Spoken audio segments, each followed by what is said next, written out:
Happy birthday, Lan. My first adopted daughter. My treasurer. My tagabayad sa bills. Taga-collect. Thank you so much. And this is my declaration in your journey. The Lord Himself goes before you and will be with you. He will never leave you nor forsake you. Do not be afraid. Do not be discouraged. This is in Deuteronomy 31 verse 8.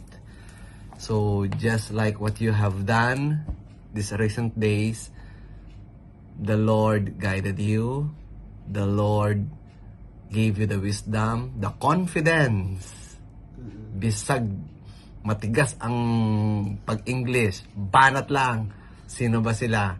Basta ikaw, you are a woman of God, binigyan ka ng task, and God put you there for a reason. We love you, Lan. God bless you and Archie. And it is our declaration of prayer that the Lord will open your womb and bear much fruit. Thank you for your life. In Jesus' name, amen. Happy birthday! Happy birthday!